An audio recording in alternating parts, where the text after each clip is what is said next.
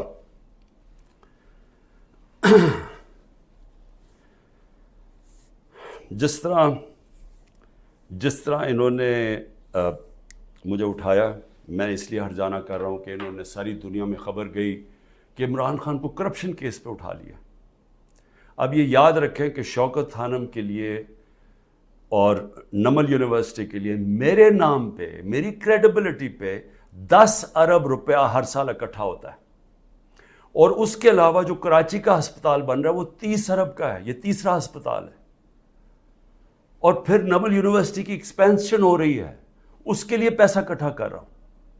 تو ایک آدمی کی جب ساری دنیا میں آپ نے اس طرح غیر قانونی طور پہ کیا تو ساری دنیا میں پیغام کیا گیا کہ عمران خان کسی کرپشن میں ملوث ہے، اور اس کی وجہ سے متاثر ہو سکتی ہیں یہ اربوں روپے کے جو میں ہر سال پیسے اکٹھے کرتا ہوں۔ اس لیے میں نے اس کے اوپر ہرجانہ کیا، اور اسی لیے میں صرف یہاں نہیں، میں سپریم جوڈیشل کاؤنسل میں اس کی کمپلینٹ کروں گا۔ یہ بدنیتی کے اوپر ہوا، یہ چھپا کے انہوں نے کیا، یہ پہلے سے پلان تھا، یہ انہوں نے مجھے ذلیل کرنے کے لیے کیا ساری دنیا کے سامنے۔ آرام سے بھی اٹھا لیتے، پولیس آ کے مجھے پکڑ کے لے جاتی، وارنٹ دکھاتی، میرے پاس کون سی وہاں کوئی فوج تھی یا لوگ تھے۔ تو آخر میں اس چیز کے اوپر میں صرف یہ کہنا چاہتا ہوں کہ یہاں سے پری پلان بنا ہوا ہے کہ کسی نہ کسی طرح عمران خان کو پکڑ کے تو جیل میں ڈالو، تو راستے سے ہٹا دو۔ یہ پوری تیاری ہے، 150 کیسز ہیں، اور اب یہ حالات ہیں کہ اتنا پریشر ڈالا ہوا ہے انہوں نے کہ میرے وکیل گھبرانا شروع ہو گئے ہیں۔ پہلے تو انہوں نے سارے کارکن پکڑ لیے ہمارے، اور میں خاص طور پہ وہ 10,000 کارکنوں کے اوپر آج بھی میں اپیل کرتا ہوں، ساری ہیومن رائٹس آرگنائزیشن کو میں اپیل کرتا ہوں کہ اتنا بڑا ظلم ہے کہ ان کو جیلوں میں بند کیا ہوا ہے، ان کو دہشت گردی کے اوپر رکھا ہوا ہے، اس کے لیے ایک شناخت پریڈ ہوتی ہے، اس کے لیے لازمی ہوتا ہے کہ آپ ان کو پروڈیوس کریں۔ وہ کہتے ہیں جی ہمارے پاس عملہ ہی نہیں ہے، وہ شناخت پریڈ ہوتی ہے، اس کے اوپر لے کے ہی نہیں آتی پولیس۔ ججز آرڈر کرتے ہیں وہ لے کے نہیں آتے، ججز کے آرڈرز وائلیٹ کرتے ہیں، اور پھر کئیوں کو اٹھایا ہوا ان کو پریزنٹ ہی نہیں کر رہے کیونکہ اوپر کیس ہی نہیں لگا رہے تاکہ ان کو عدالت بھی نہ لے جانا پڑے۔ لوگوں کو بند کیا ہوا ہے چھوٹے کمروں میں، گندے حالات ہیں اس کے اندر، کئیوں کے اوپر تشدد کیا جا رہا ہے۔ میں سارے پاکستان کے اندر، دیکھیں میں اس وقت سب پاکستانیوں سے اپیل کرتا ہوں کہ یہ جو ہو رہا ہے یہ یاد رکھیں کہ یہ ملک کو ادھر دھکیلا جا رہا ہے، وہ اس ملک کے اندر نفرتیں پیدا کی جا رہی ہیں، ایسی نفرتیں پھٹتی ہیں ملک میں۔ جب تک ایک پولیٹیکل پارٹی منظم رہتی ہے، ہم کوئی کسی قسم کا ہم نے آج تک 27 سال میں انتشار نہیں کیا۔ 9 مئی کو میں پھر سے ریپیٹ کرتا ہوں کہ سب کنڈیم کرتے ہیں، سارے، کوئی پاکستانی نہیں ہے جو وہ سمجھتا ہے کہ جو جلانا کیا، جو آرسن کی گئی، جو بلڈنگ جلائی گئی، یہ خاص طور پہ یہ جو کور کمانڈر کا گھر، سب اس کی مذمت کرتے ہیں۔ لیکن کیا کوئی تحقیقات انڈیپینڈنٹ نہیں ہونی چاہیے؟ اور کیا کوئی یہ نہیں کوئی آج تک کسی سے پوچھا کہ جو 25 لوگوں کو ڈائریکٹ گولیاں ماری گئی تھیں، نہتے لوگوں کو، کیا ان کو کوئی والی وارث نہیں ہے؟ کوئی پوچھے گا نہیں کہ انہوں نے کیا غلطی کی تھی؟ سب نہتے تھے، سب جو مارے گئے ہیں۔ یہ حالات ہیں آپ کے، اتنا خوف پیدا کر دیا ہے کہ وہ لوگ سامنے ہی نہیں آ رہے۔ ہم لوگوں کو جب کہتے ہیں کہ ہم نے آپ کو کمپنسیٹ کریں گے، ان کی فیملیز کو، کوئی غریب لوگ تھے، ایک بیچارہ سارا گھر سنبھالتا تھا، اس کو گولی مار دی، وہ اتنے ڈرے ہوئے ہیں ان کے گھر والے لوگ کہ وہ سامنے ہی نہیں آ رہے۔ اب ایسی فضا پیدا کی ہوئی ہے، چھپے ہوئے ہیں لوگ، کہتے ہیں جی ہم نے سامنے نہیں آنا۔ اور کارکنوں کا یہ حال ہے کہ ہمیں پتہ ہی نہیں پوری طرح چل رہا کہ کتنے کارکن اندر ہیں، کتنے جیلوں میں، کیونکہ وہ چھپے ہوئے ہیں۔ ہمیں یہی نہیں پتہ چل رہا کہ اصل میں کتنے لوگوں کو اس دن گولیاں لگی تھیں، کیونکہ ہمارے کارکن باہر ہوں گے تو بتائیں گے کیا، باقی یا چھپے ہوئے ہیں یا وہ جیل میں ہیں، اور جیل میں برے حالات کے اندر رکھا گیا۔ تو میں اس لیے نون لیگ کو بھی آج ایک بات کہنا چاہتا ہوں، اور پیپلز پارٹی کا بھی اور پی ڈی ایم کی پارٹیز کا بھی. دیکھیں یہ جو ہو رہا ہے نا, یہ یاد رکھیں کہ میں اس ملک کی اسٹیبلشمنٹ کو 27 سال سے میرا واسطہ پڑا ہے. آپ کو پتہ بھی نہیں چلے گا جب یہ بند کمرے میں پلان اے سے پلان بی پہ جائیں گے, آپ کو پتہ بھی نہیں چلے گا. تو جو آج آپ چپ کر کے یہ دیکھ رہے ہیں, یہ ظلم جو ہو رہا ہے, یہ آپ یہ سمجھ جائیں کہ یہ جب چینج ہوگا, کیونکہ چینج ہونا ہے, کیونکہ گورنمنٹ تو فیل ہو گئی ہے, اکانومی گر گئی ہے. آج جو ڈالر جس مارکیٹ کے اندر اوپن مارکیٹ میں 314 روپے کا ڈالر نہیں مل رہا, کیوں نہیں مل رہا؟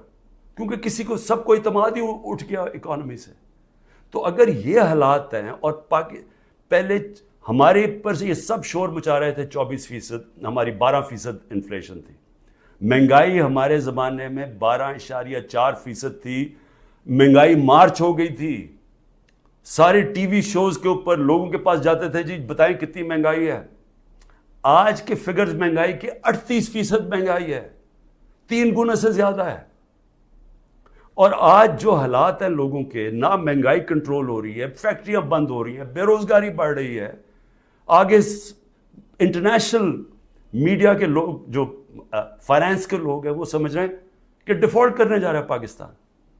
ان حالات کے اندر یہ اگر آپ سمجھتے ہیں پی ڈی ایم والوں کہ آپ بڑی دیر بیٹھے رہیں گے یہاں, میں آپ کو یقین دلاتا ہوں کہ جب پلان بی بنے گا, ہو سکتا ہے آپ ادھر پھنس جائیں. جو آج ہمارے سے ہو رہا ہے ہو سکتا ہے آپ سے بھی یہ ہو. اور یہ مجھے یہ کہنا کہ جی ہمارے زمانے میں یہ ہوا تھا, اس سے بڑا جھوٹ کوئی بول نہیں سکتا. مجھے یہ بتائیں کہ ہمارے زمانے میں کب یہ ہوا تھا؟ کتنے لوگوں کو تشدد کیا گیا جیل میں, کتنے گھر توڑ کے اندر گھس کے عورتوں کے سامنے اٹھا کے لے گئے, اگر وہ آدمی نہیں ملا تو ان کے رشتہ دار اٹھا کے لے گئے. کتنے گھروں میں ایسے ہوا تھا؟ مجھے یہ آج تک بتائیں کہ ہم نے کتنے دہشت گردی کے کیسز کیے تھے. مریم نواز نے جا کے جب پتھراؤ کروایا تھا نیب کے اوپر, کتنے دہشت گردی کے کیسز ہوئے تھے.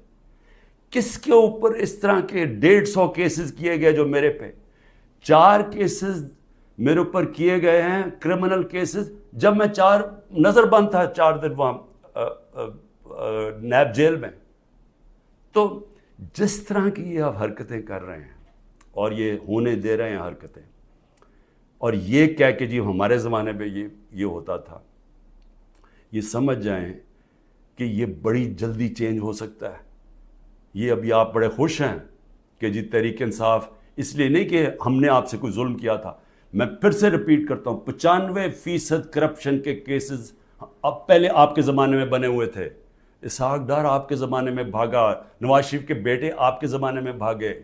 یہ جو کیسز بنائے ہوئے تھے یہ سارے آپ کے زمانے میں ہوئے ہیں.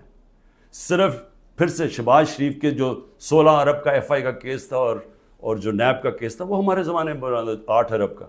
اور وہ میں آج بھی کہتا ہوں کہ اس سے کلیئر کٹ کیس ہے ہی کوئی نہیں. زمین کے قبضے جو چھڑوائے تھے وہ سارا لینڈ ریکارڈز کے دیکھ کے چھڑوائے تھے. ایک مجھے ادارہ, نہ پولیس آفیسر, کوئی آئی جی, کوئی مجھے آج ایف آئی اے کا آدمی مجھے ایک کہہ دے کہ میں نے کسی کے اوپر کہا کہ انتقامی کارروائی کرو, ایک مجھے بتا دے. کوئی مجھے بتائے جتنی ہم نے بھرتیاں کی ہیں وہ ساری میرٹ کے اوپر کی تھی. کتنے عمران خان کے رشتہ داروں کو امپورٹنٹ جگہوں پہ بیٹھے تھے. اور پھر میڈیا, ذرا میں میڈیا کے اوپر آ جاؤں, کیونکہ میڈیا میں ہمیں بڑی مار پڑی تھی سارا وقت. وہ گورنمنٹ, جس گورنمنٹ نے اس ملک کے اندر کرونا, دنیا مانتی تھی کہ کرونا کا سب سے زیادہ ڈیل اس کے ساتھ اس کو سنبھالا, دنیا مانتی تھی. ہندوستان میں حالات دیکھ لیتے, ارد گرد ایران میں حالات دیکھتے جو ہمارے 2 نیبرز تھے, اور پاکستان میں حالات دیکھتے. اپنے ملک کو جس طرح ہم نے نکالا ہے اور بڑی رسک لے کے, تو میں آج یہ سوال پوچھتا ہوں کہ ہمارے طرف اخبار اٹھا کے دیکھ لیں, جو ہماری مٹی پلیت کی گئی ہے میڈیا میں. اور ایک کیس ڈال دیجیے رانا ثناء اللہ کے اوپر, وہ ڈرگز کا کیس تھا. رانا ثناء اللہ کا اے این ایف نے کیس کیا تھا, جن کے اوپر ایک میجر جنرل صاحب بیٹھے ہوئے تھے. اور ہم نے کیبنٹ میں جب رانا ثناء اللہ کا کیس آیا, کیبنٹ میں پریزنٹیشن مانگی اس سے کہ کہیں غلط کیس تو نہیں کر دیا. اور انہوں نے ایک فریم بائی فریم بتایا کہ یہ کیسے یہ رانا ثناء اللہ پکڑا گیا تھا منشیات میں نے تو کسی کو نہیں کہا، نہ میری کیبنٹ نے کسی کو کہا. تو اس لیے یہ کہنا کہ آپ کے زمانے میں بھی کچھ تھا، ہمارے زمانے میں کچھ نہیں تھا. اور میں آج آپ کو آگے بھی بتا دوں کہ الیکشن جب ہوں گے، یہ میری آج پیشن گوئی مان لیں، جو مرضی کر لیں آپ، جیتنا تحریک انصاف نے انشاءاللہ. تو جب ہم آئیں گے، میں آج آپ کو انشاءاللہ ہم جب آئیں گے، میں آپ کو ابھی بھی یہ کہتا ہوں، میرے سے جو کیا ہے میں تو ان کو معاف کر دوں گا. مجھے قتل کرنے کی جنہوں نے کوشش کی میں معاف کر دوں گا، کیونکہ میں جو امتی ہوں وہ نبی صلی اللہ علیہ وسلم کا ہوں، اور انہوں نے اپنی ذات کے اوپر ہمیشہ معاف کر دیتے تھے. تو میری ذات کے اوپر جو بھی چیزیں میں معاف کر دوں گا. جو میرے گھر میں ہوا، میری بیوی اکیلی گھر میں، جس طرح گھر میرا توڑا گیا باہر سے، جس طرح اٹھا کے لے گئے، مارا لوگوں کو میرے گھر میں آ کے، میرے گھر کے اوپر جو حملے کیے گئے، جب میں تو معاف کر دوں گا. لیکن مجھے بتائیں کہ جن لوگوں کے اوپر اس وقت تشدد ہوا ہے اور ہو رہا ہے، وہ جب نکلیں گے، یا جو اعظم سواتی سے ہوا، یا جو شہباز گل سے ہوا، تو کیا وہ معاف کریں گے؟ کیا یہ جو عمران ریاض کو اٹھایا، یا جو ارشد شریف، یہ جس طرح اس کی کیا فیملی معاف کرے گی؟ کیا یہ جو ورکرز جب نکلیں گے جن کو جانوروں کی طرح رکھا گیا ہے، کیا ان کو پتہ ہے کون کون سے؟ اور پولیس والوں نے زیادہ تر اچھا برتاؤ، ان کی بری رپورٹس نہیں ہیں، نامعلوم افراد نے زیادہ ظلم کیا، لیکن کئی گلو بٹ جو انہوں نے شامل کیے، کیا ان کو معاف کر دیں گے؟ جنہوں نے 25 مئی کو کیا، ہم نے چپ کر کے بیٹھ گئے، ہم نے کسی کو سزا ہی نہیں دی جب 25 مئی کو انہوں نے ظلم کیا تھا. تو کیا اب ہم معاف کر دیں گے؟ یہ جو ورکر جب نکلیں گے وہ ڈیمانڈ نہیں کریں گے کہ جن سے ظلم کیا گیا؟ تو اتنے انتہا پہ جو آپ لے کے جا رہے ہیں، یہ یاد رکھیں کہ کہیں پلان بی بن گیا تو آپ اسی جگہ پہ پھنس جائیں گے. اور میری میڈیا سے، اب میں پھر میڈیا سے پوچھتا ہوں کہ اب تو انہوں نے مکمل طور پہ عمران خان کا نام ہی اب نہیں لے سکتے اب ٹی وی چینلز پہ، یہ اب نئی چیز ہے. اگر عمران خان کا ٹی وی چینلز پہ نام نہیں لے سکتے تو اب میں سوچ رہا ہوں کہ ٹی وی چینلز پہ گفتگو کیا ہوگی شام کو. میں اور بھی سوچ رہا ہوں کہ اس کا مطلب مریم نواز کی تو اب تقریریں دکھائی نہیں سکیں گے، کیونکہ اس کی تقریر ہی ختم ہو جائے گی اگر اس میں عمران خان کا نام نہ ہوا. یعنی اس طرح سے کیا ملک میں کیا لوگ اتنے بیوقوف ہیں کہ اگر آپ یہ نہیں کریں گے تو اس سے وہ بھول جائیں گے لوگ P T I Imran Khan کو. میں پھر سے آپ سے کہتا ہوں کہ یہ جو لوگوں سے کیا جا رہا ہے، ہمارے لوگوں سے جو میرے سے کیا جا رہا ہے، میں اپنا اس لیے نہیں زیادہ بات کرتا کہ ٹھیک ہے میں تو تیار ہوں ہر چیز کے لیے. پہلے تو رانا ثناء اللہ کہتا ہے کہ عمران خان کی جان کو شدید خطرہ ہے، ٹی وی پہ جا کے کہتا ہے. پھر میرا جو انچارج تھا کرنل عاصم یہاں کا سیکیورٹی کا، اس کو وہ غائب ہو جاتا ہے. جو گاڑیاں جو پروٹیکشن دینے والی جو بلٹ پروف ہیں، وہ سوائے ایک کے باقی ساری وہ 3 جو گاڑیاں تھیں وہ غائب ہو جاتی ہیں، ان کو پکڑ کے امپاؤنڈ کر لیتے ہیں. پھر ارد گرد اس وقت جو ہمارے قریب تھا اس کے پر وارنٹ نکال دیے. تو یہاں خالی پڑا ہوں، میں اکیلا بیٹھا ہوں، 2-3 ہمارے پاس لوگ رہ گئے. اور پھر آتے ہوئے اب لوگ ڈرتے ہیں، کیونکہ اگر کوئی یہاں آئے گا تو ان کو ڈر ہے کہ باہر کوئی انفارمنٹس پکڑے جائیں گے، تو وہ بھی آئسولیٹڈ ہوں، وکیل صرف آ سکتے ہیں. لیکن میرا سوال یہ ہے کہ کیا اس سے میں پیچھے ہٹ جاؤں گا؟ اور پھر جو حربے استعمال کیے گئے، مجھے بڑا افسوس ہوا کہ رات میری بھانجی کا خامد، جس کا کوئی تحریک انصاف سے تعلق نہیں ہے، اس کا جو باپ اور فیملی وہ ساری نون لیگ میں ہے، اس کو کل رات اٹھا کے لے گئے. تو ایک بہن کے گھر میں چھاپے مارے ہیں انہوں نے گھر جا کے. تو یہ جو ساری حرکتیں ہیں، کیا اس سے عمران خان پیچھے ہٹ جائے گا؟ اور پھر میں نے ایک کمیٹی بنائی جس میں پرویز خٹک اور اسد کیسر تھے. ان کو دعوت ملی جی کہ ہاں اسٹیبلشمنٹ سے کیا ہے ہمارے سے بات چیت کریں. وہ ادھر جاتے ہیں، ادھر ان کو سیف ہاؤس میں بٹھا لیتے ہیں. وہ ابھی بھی جب تک مجھے خبر آ رہی ہے ابھی وہ سیف ہاؤس میں بیٹھے ہوئے ہیں.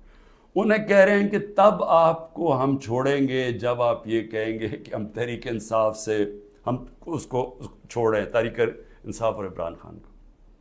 تو اصل میں یہ جب آپ یہ حرکت یہ جو کر رہے ہیں، کیا آپ کو سمجھ ہے کہ آپ لوگوں سے کیا پوچھ رہے ہیں جب آپ کہتے ہیں کہ آپ تحریک انصاف سے علیحدہ ہو رہے ہیں؟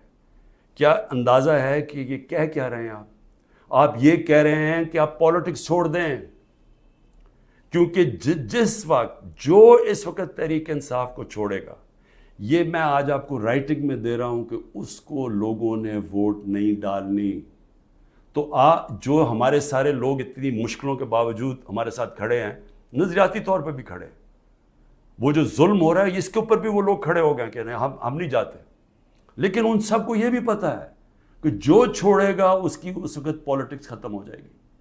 تو یہ جو ان دونوں کو، ہمارے سینئر لوگوں کو، میں نے تو اس لیے کہا تھا کہ بات چیت شروع کریں گے، وہ بات چیت کرنے گئے ان کو ہی بٹھا لیا، تو اس کا مطلب کہ بات چیت نہیں کرنا چاہتے۔ اس کا مطلب یہ کہ یہاں فیصلہ ہوا ہے بند کمروں میں کہ پارٹی کو ختم کرنا ہے، عمران خان کو اکیلا کر دینا۔ عمران خان اکیلا ہو چکا ہے، عمران خان کے تو ارد گرد اب کوئی بھی نہیں ہے، نہ میں کسی کو ٹیلی فون کر سکتا ہوں، نہ میں کسی سے بات کر سکتا ہوں، کہ سب چھپے ہوئے ہیں، یا جو میری سینئر لیڈرشپ ہے ان سے مشاورت نہیں کرتے، وہ سارے جیل میں ہیں، یا انہوں نے کہا کہ ہم جی پیچھے ہٹ رہے ہیں، ہم پالیٹکس سے پیچھے ہٹے۔ تو کیا میں سوال یہ پوچھتا ہوں کہ چلیں عمران خان کو تو آپ نے آئسولیٹ کر دیا، کیا یہ پاکستان میں اس کی بہتری ہو رہی ہے؟ یہ ہمارا ملک کے لیے بہتر ہے؟ ہماری جو اکانومی بیٹھتی جا رہی ہے، جو غربت بڑھتی جا رہی ہے، بے روزگاری بڑھتی جا رہی ہے، مہنگائی بڑھتی جا رہی ہے، کیا یہ اس سے ٹھیک ہو جائے گی؟ کیا اندازہ نہیں کہ یہ جو بھی سوچ رہے ہیں، جو بھی یہ سوچ ہے اس کے پیچھے، کیا وہ آگے پاکستان کا بھی سوچ رہے ہیں؟